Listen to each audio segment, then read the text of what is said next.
This is Musicians for Freedom on UWS Community Radio and the International Community Radio Network.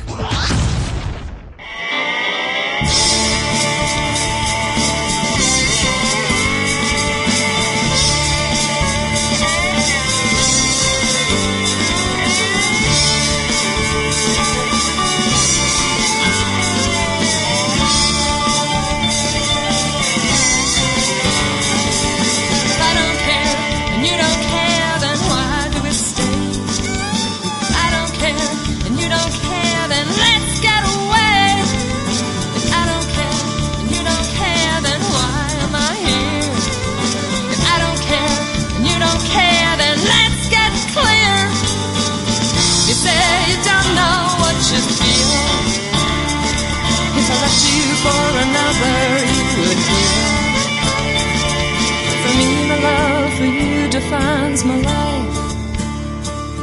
To end that love would cut me like a knife. To say that I don't care would be a lie.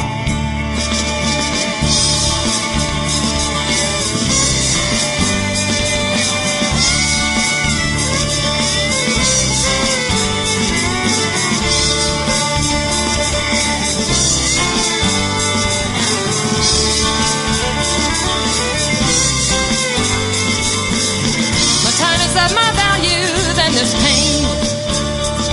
Let me go my way and try to love again. Every time the dreams must die, a part of me won't cry, and it just becomes so numb inside. It's then I feel that I'm just some distraction. Yes, then I feel I'm just some tender attraction. When the sense of me search for who I am, I'll strip away all the glitz and all the glam, and take on a world I'll never understand.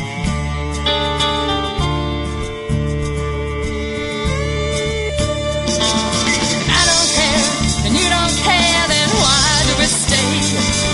If I don't care, you don't care, then let's get away. And you don't care, then why can I leave? I don't care, you don't care, then why would I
Musicians for Freedom on ICRNetwork.com every Sunday at 3 p.m. MDT and 10 p.m. UK time for guests and political music live from the Colorado studio.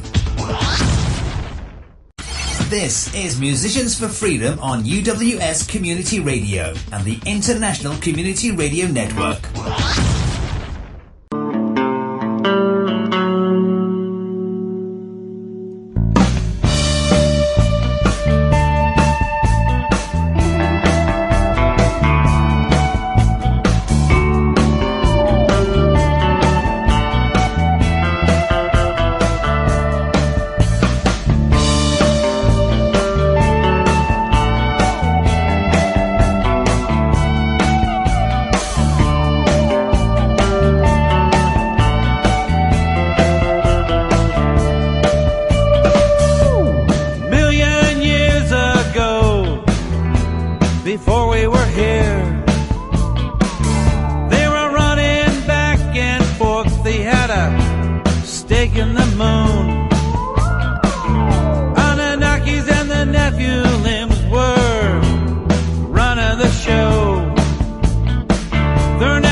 welcome everybody. Today is September 4th, 2011, and those of us in the not-so-United States are celebrating Labor Day weekend.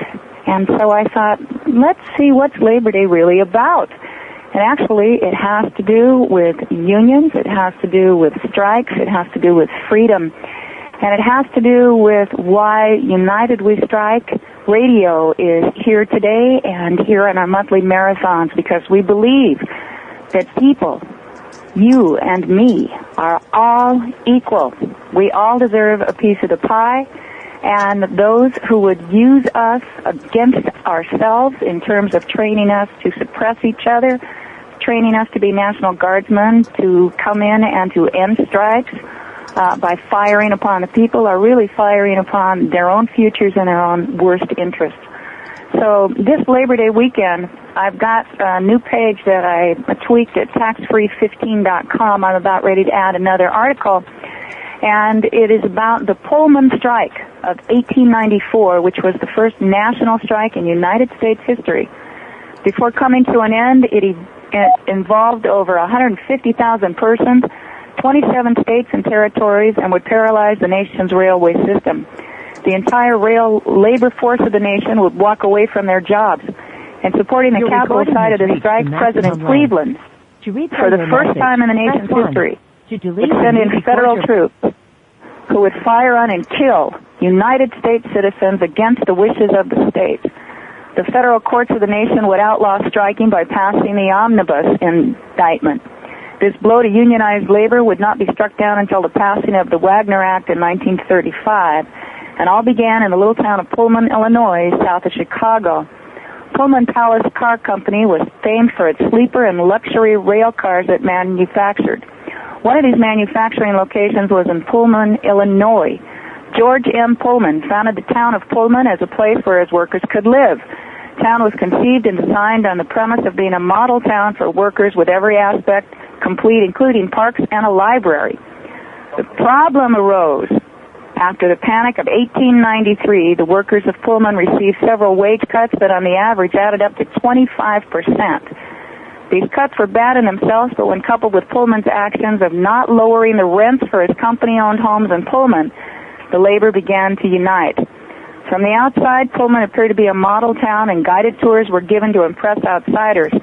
The town, however, was not model. The homes on the outskirts of town were shabbily built, some without any kind of plumbing.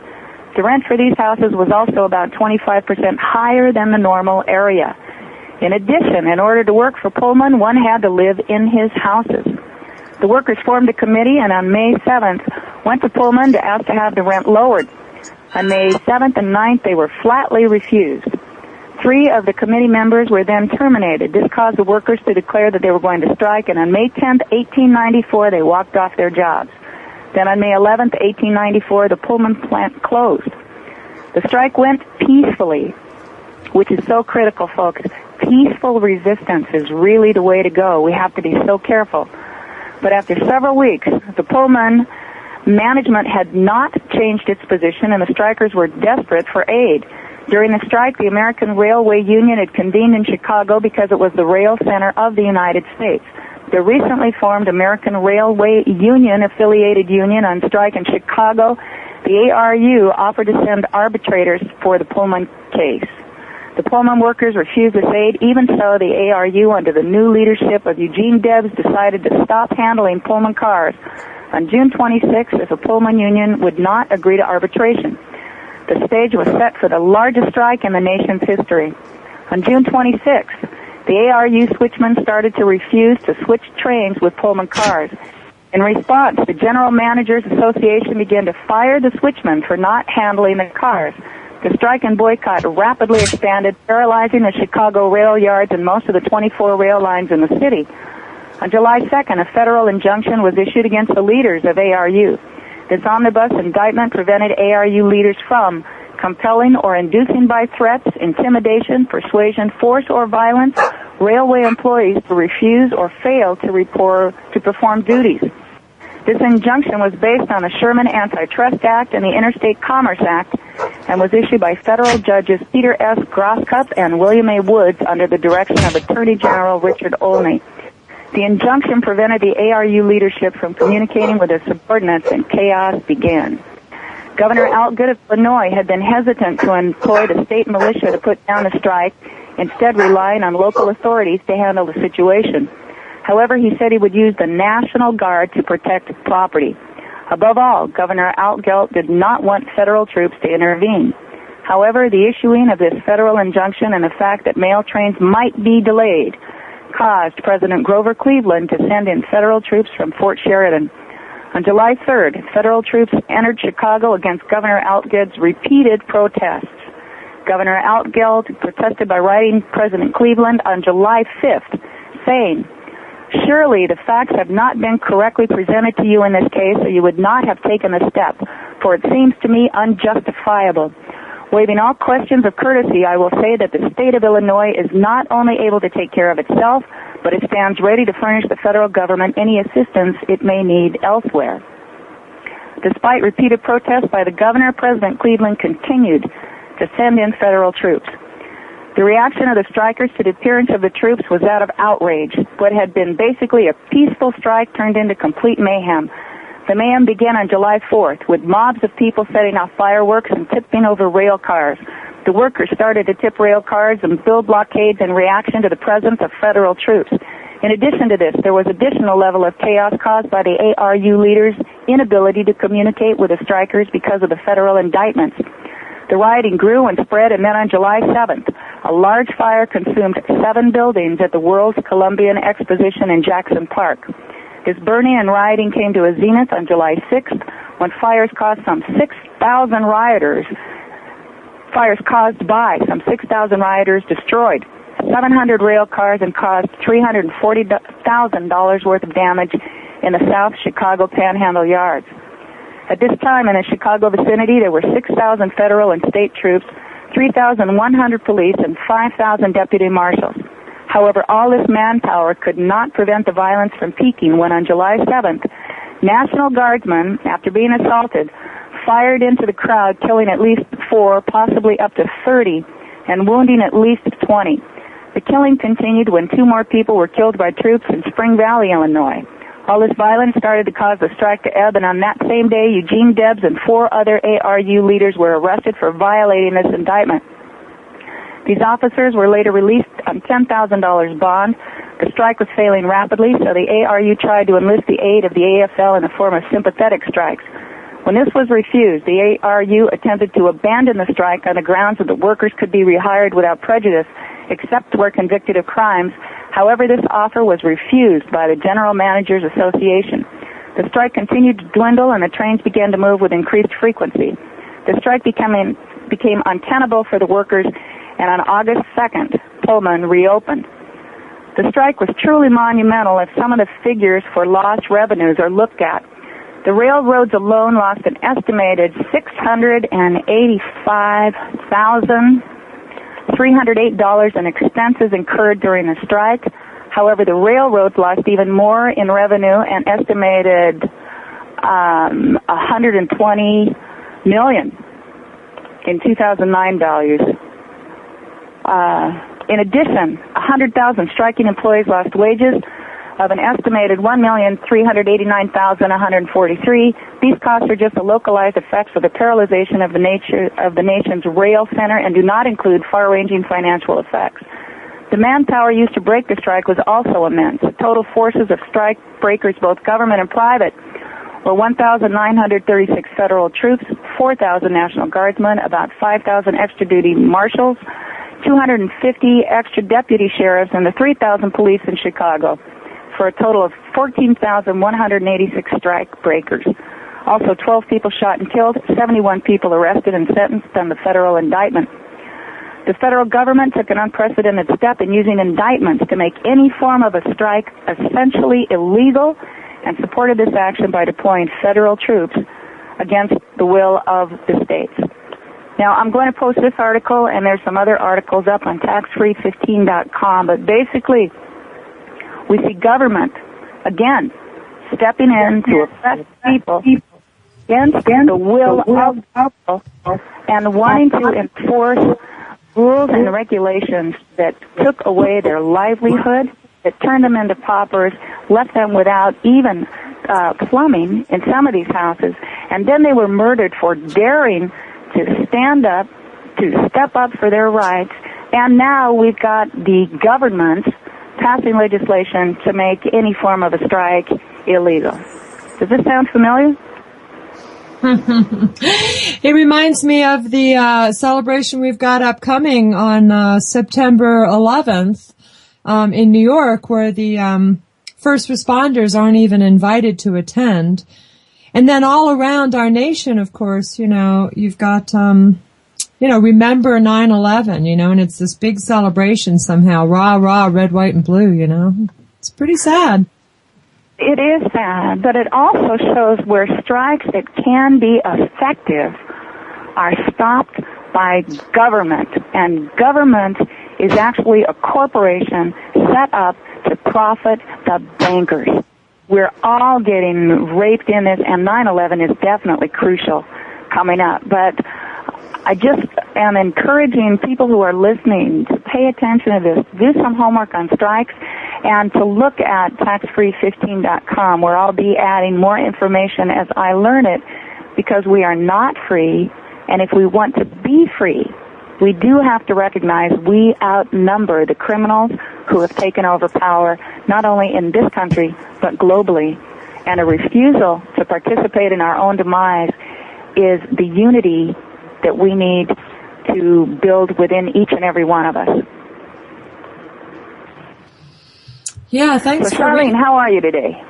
Oh, great. I'm great. It's a beautiful, beautiful day. And it's so interesting how as soon as September got here, September 1st, immediately, you wake up in the morning and there's a little chilly nip in the air here in Denver, Colorado. It's a beautiful sunny day, but that nip, that little chill. How is it up there in Oregon? How's the weather? You get that chill this September? Well, I feel it a little bit, but actually today it's pretty hot. It's very hot.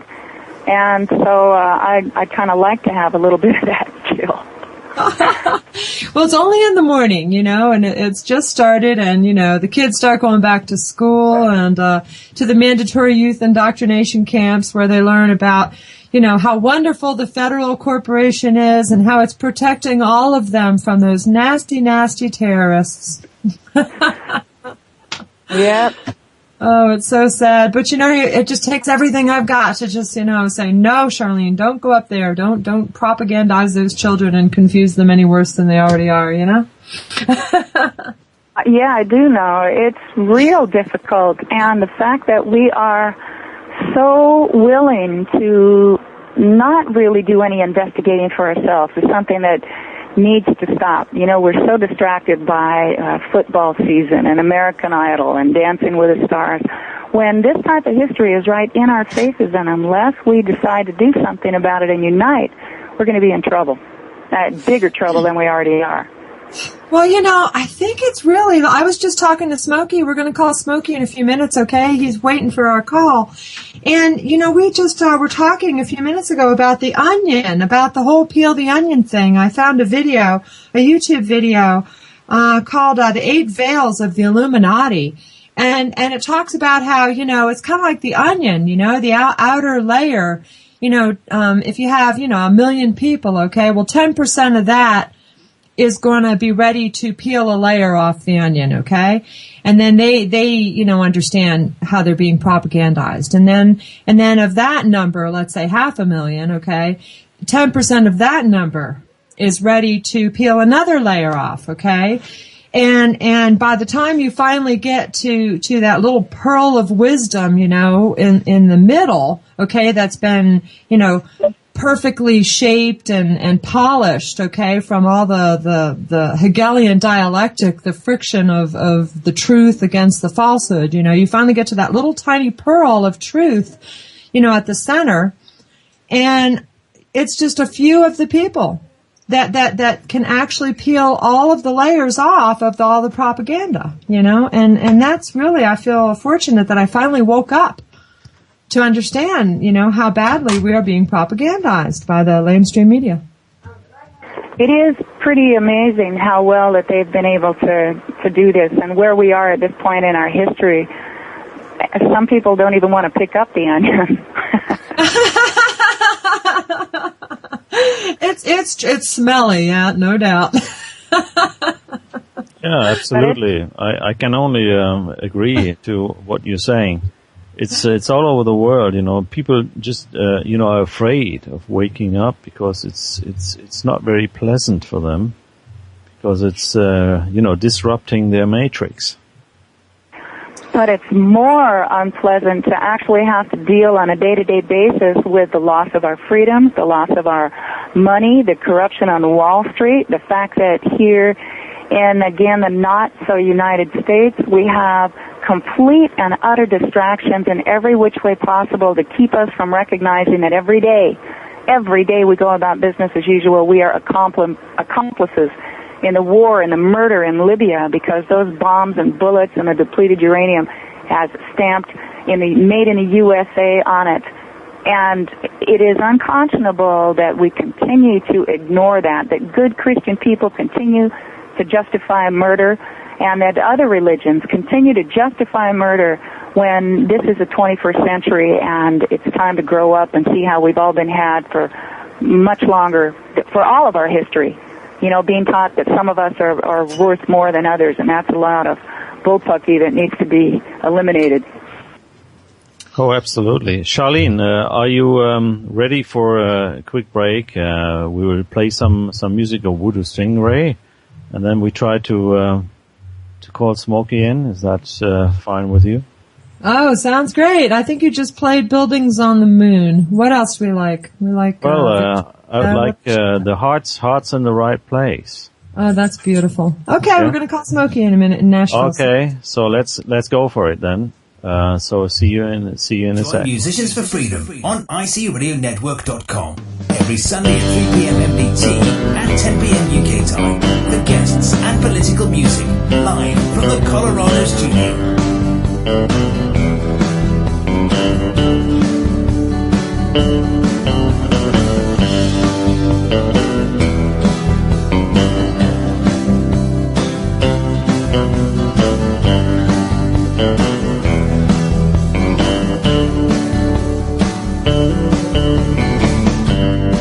Yeah, it's hard to say goodbye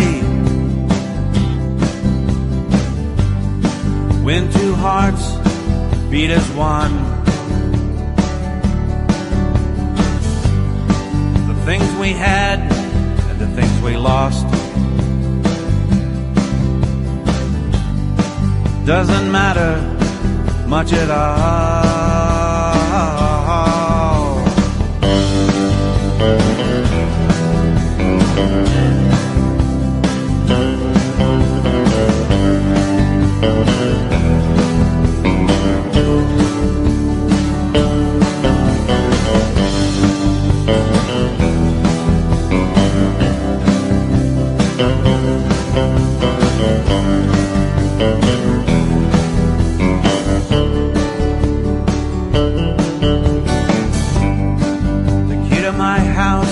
Doesn't work. Empty rooms and empty halls. The things we had and the things we lost somehow doesn't matter much at all. Hey now, hey now, hey now,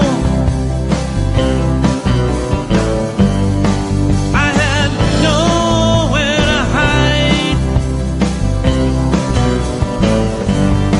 I didn't wanna make you cry, and your heart, baby, baby, is in the right place.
heart is in the right place. And your heart is in the right place.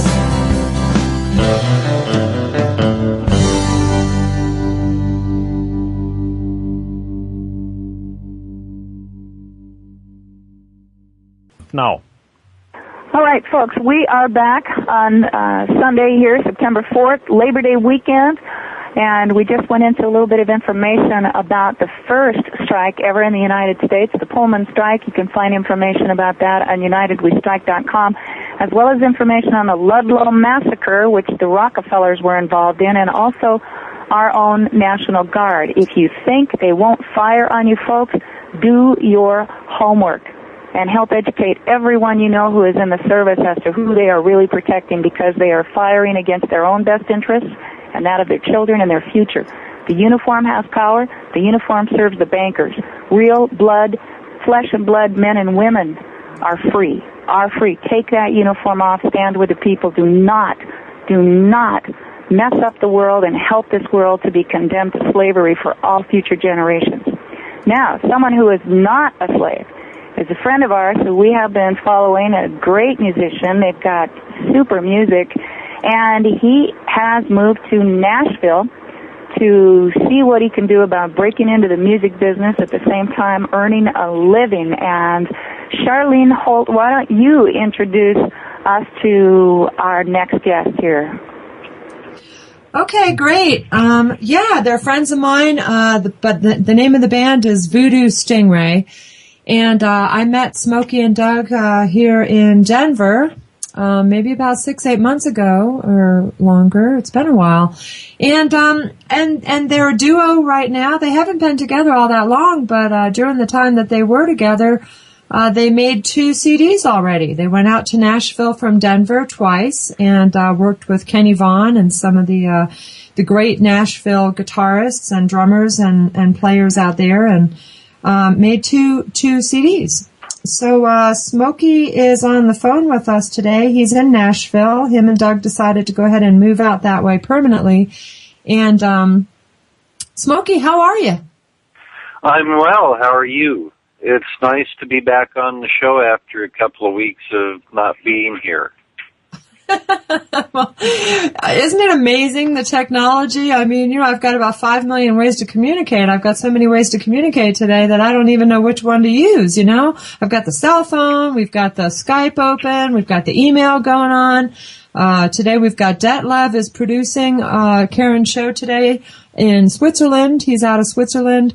Sometimes we've got Rick in the UK, and he produces out of the UK. Once in a while we get Vinny Eastwood, and he checks in with us from New Zealand.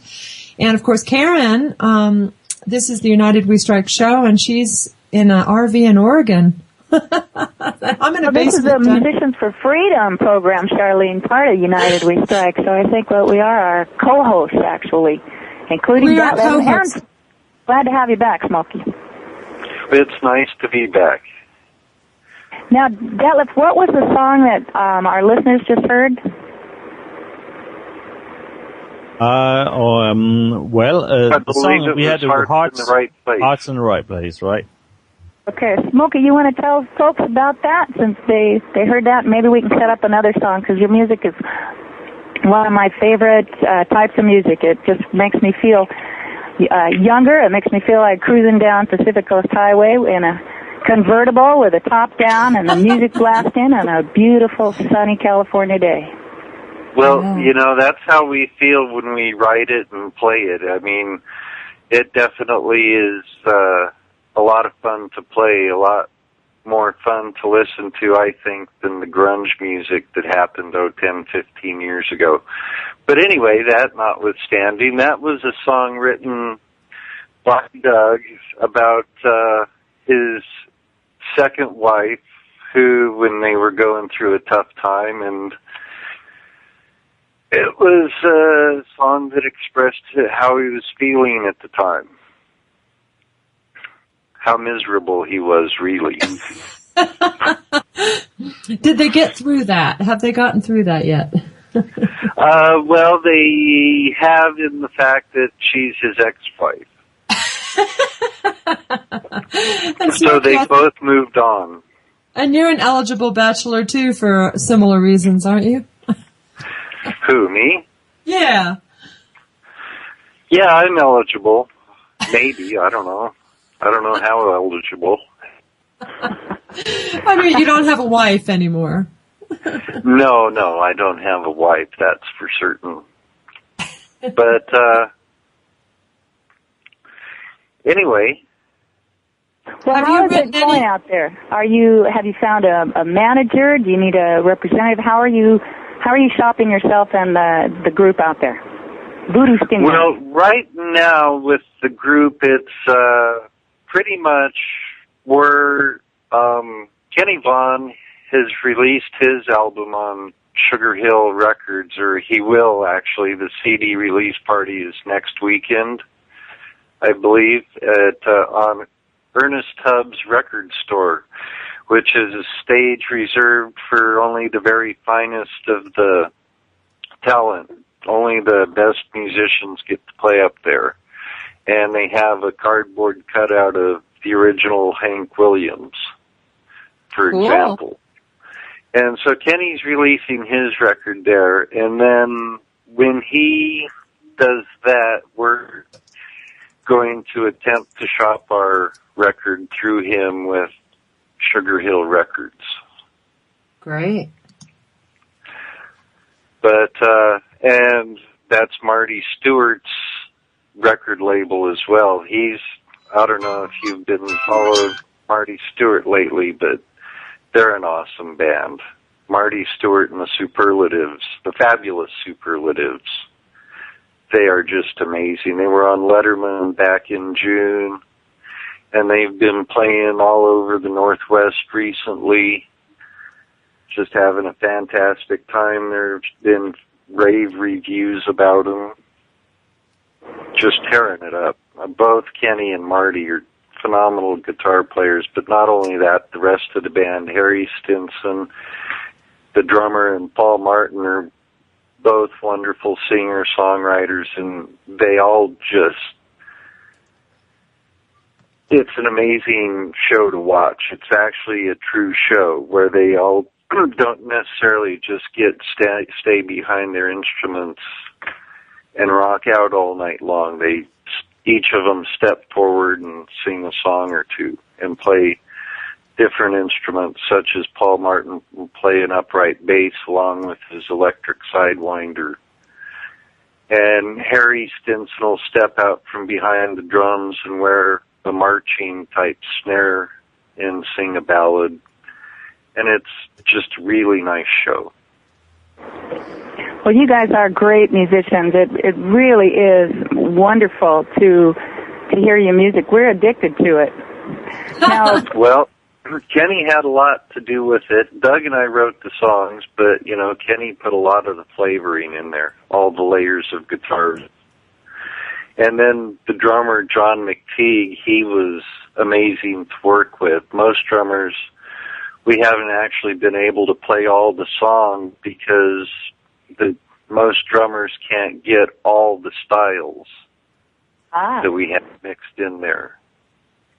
Well, that's actually a compliment then. You've got your own unique flavor that is just yours. That's right. That's what we were set out to do. A lot of people come out to Nashville trying to give Nashville what it wants, which is, the next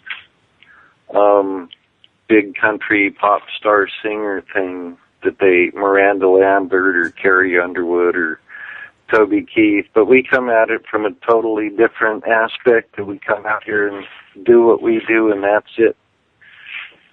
What you hear is what you get. Make Nashville come to you. Yeah. Right. That's important. Now, what about, we're going to play another song. Can you tell us about Victoria? Well, that was a song I had heard. I was listening to the radio, and I heard this band. The DJ said such and such a band had written a song, and it was placed in this movie. And I thought, heck, that song is not that good. I can write a song. And so then I just started playing around with this riff, the main riff of the song, and it happened to be in 7/8 time. And one guitar player I was working with wanted me to change it to 8/8 time, but I refused, and I kept it at 7/8 time. And then that's the only part of the song I had for a while, and Doug said, you got to finish that song. And then I came up with part B of the song, if you will, which is where it changes to the 4/4 time, and it goes through the crazy part, the crazy wild guitar solo. So this was one of your first songs? This was actually the first song I have ever written from start to finish. You wrote it? First song. Okay. Wow. Including And your break? it just came to me. Just riff was in my fingers, and I kept it 7/8 and made it unique. Does it have words? No, there's no words to it. It's an instrumental. And how did you come up with the name then? Have you written any words, Smokey, or is Doug the lyricist? Doug's the wordsmith, because, see, I always fall into the trivial cliche trap of the easy rhyme, whereas very little of his stuff rhymes at all, but it all fits. Cool. And that's part of the Voodoo Stingray signature, is that, we don't fall for the easy rhyme in a lot of places. It is difficult to write without rhyming, unless I think you are a musician and you know where you're headed. I never learned to play anything, and I'm stuck in the rhyme biz. But how did you come up with the name then, if you didn't have words? How did it come up with Victoria for the name? Well, actually, since I was inspired by the band on the radio because they had placed a song in the movie, I had sort of intended to try and do my best to shop it to the producers of the Twilight movie series. And one of the characters, of course, was named Victoria. Ah. Huh. And she was sort of an evil vampire, and it's sort of an edgy song, and I sort of thought it fit. Okay, so now we have a visual. I like that. Yeah. But unfortunately, I haven't made it to the producers of the Twilight series, and I'm not sure if they're going to do any more movies. But it did make it into another movie, which is supposed to be on FX this fall, on the cable network FX, in Snoopy Green's vampire movie. So it actually did get picked up by a vampire movie. Well, and as a matter of fact, guys, it fits in with our dominant insane minority, because they are sort of vampires. So why don't we play it, and let's get into a jingle here, and then afterwards you'll listen to Voodoo Stingray's Victoria. So stay tuned. Join Musicians for Freedom on ICRadionetwork.com every Sunday at 3 p.m. MDT and 10 p.m. UK time for guests and political music, live from the Colorado studio.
Oh.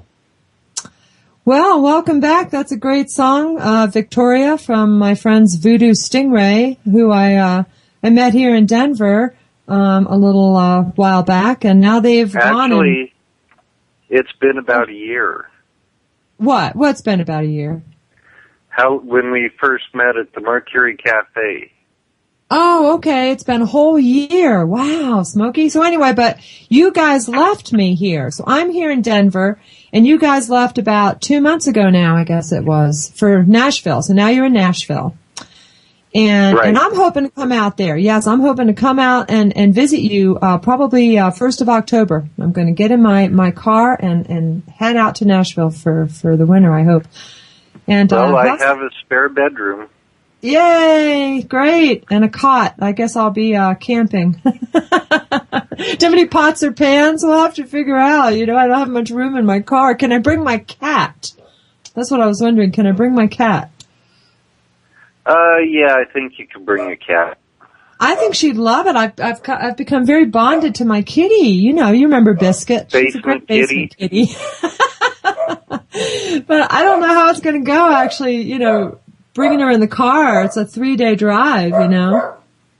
So. Cats are fine. You just stop and let her run around a bit and, you know, do her thing. And well, I'll probably have the, you know, her little litter box there, you know. So I guess we'll see how it goes. Then I wouldn't actually have to drive all by myself, you know. So I was going to do about 480 miles a day, 450, somewhere in there, and spend 2 nights in motels.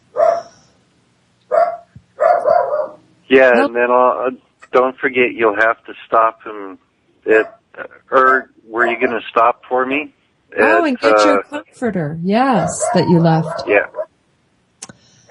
And well, great. Well, so that's the plan, Detlev. I'm gonna try to broadcast from Nashville. So we'll be out there, and Smokey's got you know, some equipment out there. So we'll set up the studio, and we'll be picking up the radio show from Nashville.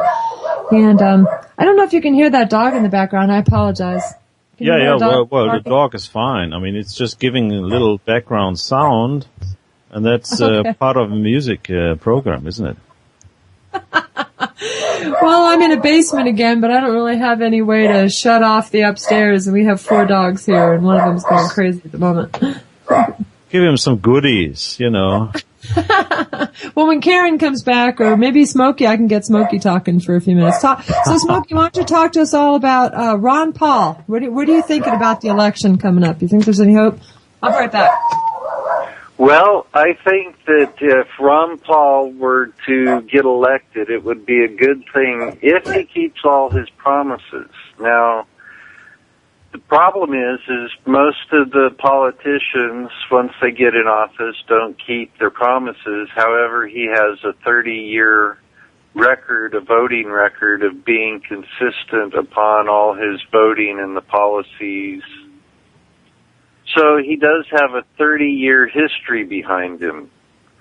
And so if he can do all the things for the people that he would like to do, which the first is reining in the military, and if we quit spending money on the military overseas, that would save us a lot of money. As a matter of fact, the military budget happens to equal the amount of corporate taxes paid by corporate America. The highway taxes are paid by gasoline, and so then we have the rest of the taxes, which are the income taxes, go to fund the wealthy lifestyles of the politicians, all the bureaucrats, and all the other wastefulness in this government. Now, if we can rein all that stuff in, we wouldn't necessarily even need to pay taxes, as all the taxes are covered by other methods of taxation rather than pasting it on the backs of the average citizen taxpayer.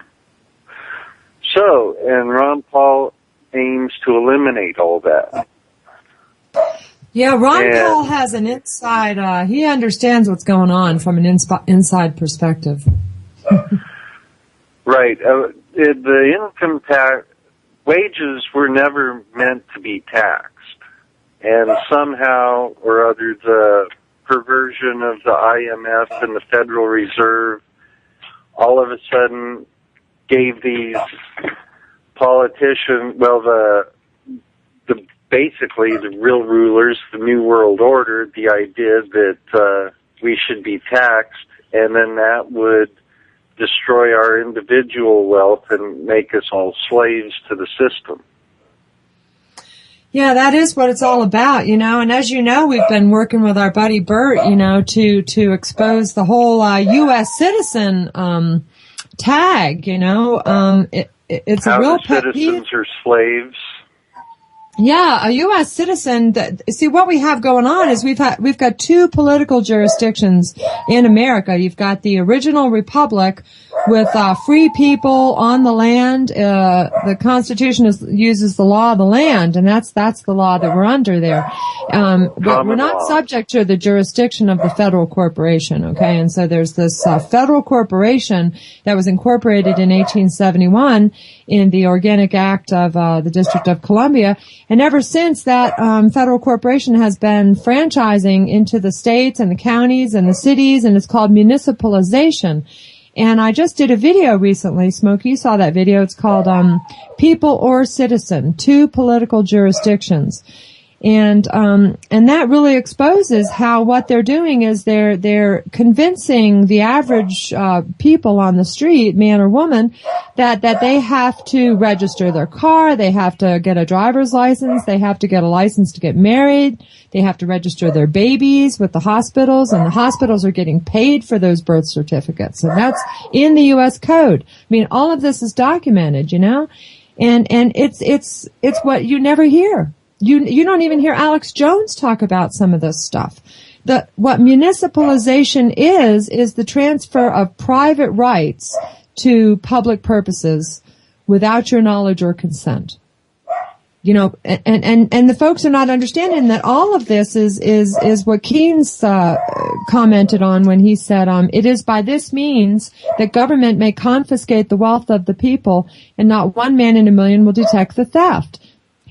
They're taking over the country surreptitiously in sort of an underhanded way. They own the property, they own our labor, they own our children, and people don't even understand it because what? The most insidious thing is they're doing it right in plain sight, and no one's paying attention. Or if they are paying attention, they're saying, "Okay, go ahead and do it anyway," because we don't know any better.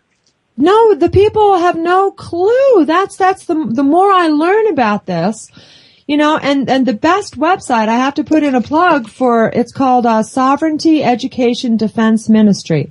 And I think even for Detlev, the folks around the planet could even, get something from this website, because I think the same thing happens in all of the countries.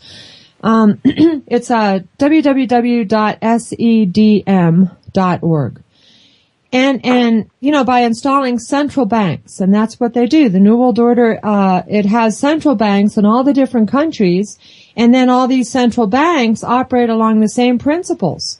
And so they're all using this municipalization to steal the wealth and the resources of the people. And this is how it's all getting sort of sucked up into this New World Order, which is a tiny elite of the wealthiest Illuminati families. And it's like this sucking sound, and the vacuum cleaner, it just comes like sucking from the eye at the top of the pyramid. It comes down and it starts like just sucking up all the people and their lives and their labor and their children and their cars and their homes. And the people just have mere use of these things. The people don't own anything. We're not free at all. No, we should be. Smokey, you were talking about another strike on Facebook. We got a couple minutes, I think. Can you tell us about that? Yes, that is, let's see, I had it here. Oh, wait.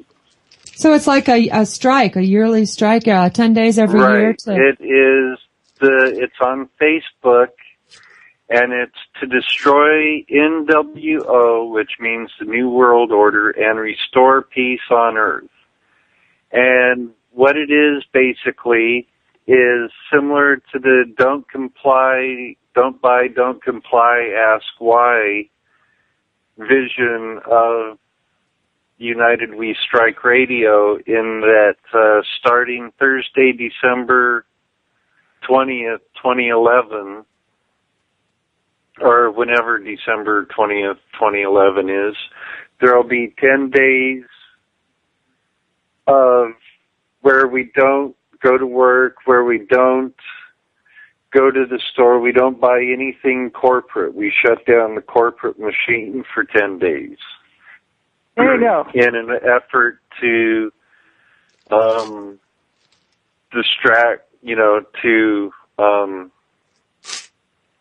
shut down their machine. If we don't spend money, then that hurts them to the tune of 3% a day of the GNP, I believe it is. Well, I've heard anywhere from 54 to 59 cents of our dollar. Each dollar that we make is unfortunately handed over to these criminals. Now, we're going to have to take a quick break at the top of the hour. Smokey, are you staying with us for a bit into the next hour? For a few moments, I can. Okay, all right. Or we can wrap it up now if you are busy. Okay, well, let's do that. And I thank you for having me today, and it's been a pleasure, and I appreciate you playing our music. Detlev, it was a pleasure working and meeting with you.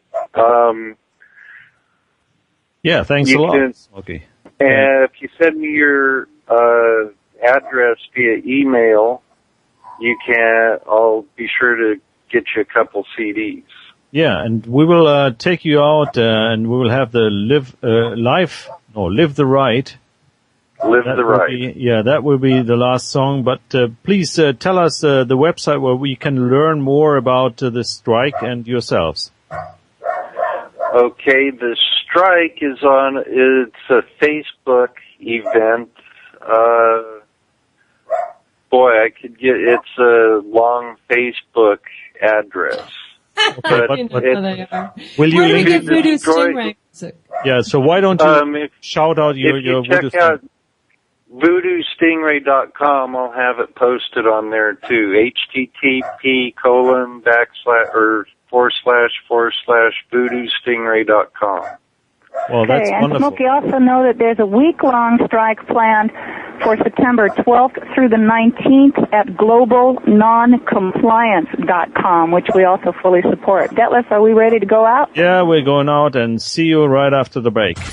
Join Musicians for Freedom on ICRN-Radio every Sunday at 3 p.m. MDT and 10 p.m. UK time for guests and political music live from the Colorado studio.